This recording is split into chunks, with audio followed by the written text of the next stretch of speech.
We'll start this morning with some big breaking news. UK Prime Minister Keir Starmer is facing mounting criticism from within his own Labour Party over his handling of the abrupt dismissal of the UK's ambassador to the United States, Peter Mandelson. The decision, which was confirmed earlier this week, has sparked deep divisions across the party and triggered questions about Starmer's judgment, his leadership style, and the potential diplomatic consequences of removing a figure as seasoned and influential as Mandelson from such a key role. Mandelson, a veteran political operator who previously held senior cabinet positions under both Tony Blair and Gordon Brown, was appointed as ambassador to Washington as part of Starmer's push to reinforce the UK's standing with its most important ally.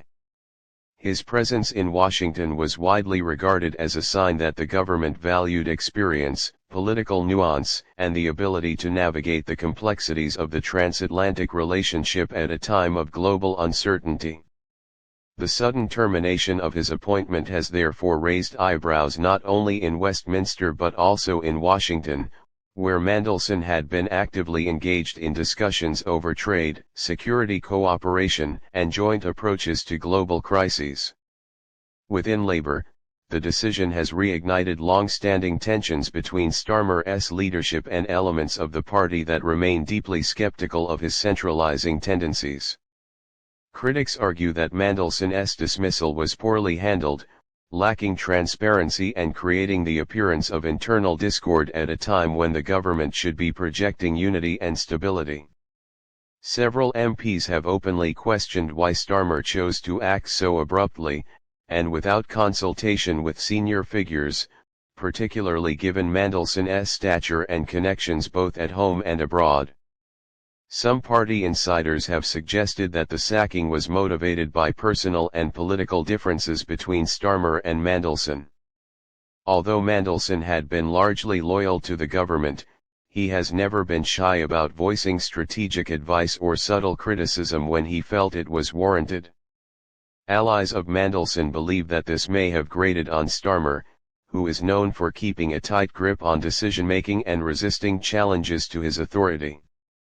Reports have circulated that Mandelson had clashed with senior Downing Street advisers over the direction of foreign policy and the handling of sensitive negotiations with Washington, including discussions around the UK's role in NATO and future trade talks. The fallout has been swift.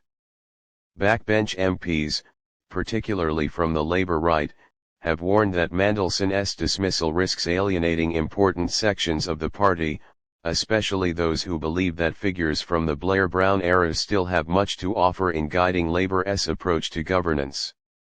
For many, Mandelson represented a bridge between the party's past successes in government and its current efforts to adapt to new geopolitical realities. By removing him so suddenly, Starmer is accused of sending a signal that he is unwilling to tolerate even constructive dissent, which some fear could weaken the government's intellectual diversity. Diplomatic repercussions are also being closely watched. Washington officials, while careful not to intervene in UK domestic matters, have expressed quiet concern at the instability created by Mandelson's departure. His successor has not yet been named, leaving an important diplomatic post vacant at a time when relations between the UK and the US are crucial in addressing conflicts in Eastern Europe, trade disputes, and joint efforts to counter global threats such as cyber warfare and climate change. Analysts argue that such uncertainty risks undermining Britain's credibility as a reliable partner, particularly as US policymakers look for consistency and long-term strategy from London. For Starmer, the challenge now is how to contain the political and diplomatic fallout. His allies argue that the decision was necessary to ensure alignment within the government's foreign policy team and that Mandelson, for all his experience, was not fully in step with the Prime Minister's vision for Britain's role on the global stage.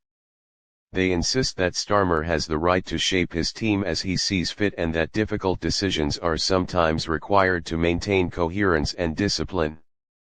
The Prime Minister's office has also sought to downplay suggestions of personal animosity, instead framing the dismissal as a pragmatic choice in the national interest.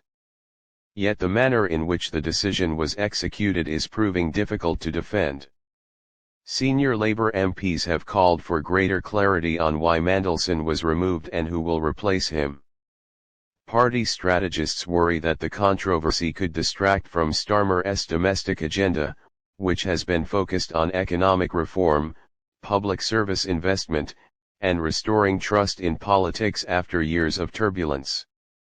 The risk is that the row over Mandelson could fuel a narrative that Starmer is inflexible, secretive, and prone to sidelining experienced voices, criticisms that could erode his standing both inside the party and with the public.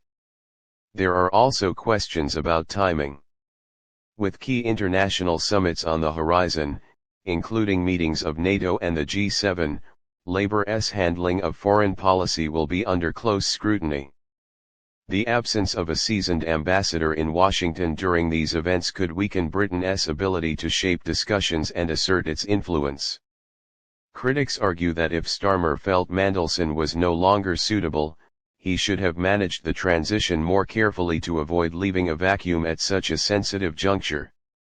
Mandelson himself has so far remained silent publicly, though sources close to him suggest he was taken aback by the speed and manner of his dismissal. Known for his resilience and ability to navigate political storms, Mandelson is unlikely to fade quietly into the background. Some speculate that he could become an informal rallying point for those in Labour uneasy with Starmer's leadership style, even if he chooses not to speak out directly. Ultimately, the sacking of Peter Mandelson represents more than just a personnel change. It has become a test of Keir Starmer's political instincts and his ability to manage both his party and Britain's role on the world stage. How he responds in the coming weeks, whether by smoothing tensions within Labour, reassuring Washington of Britain's reliability, or setting out a clear vision for foreign policy, will be crucial in determining whether this episode is remembered as a minor controversy or a turning point that exposed deeper flaws in his leadership.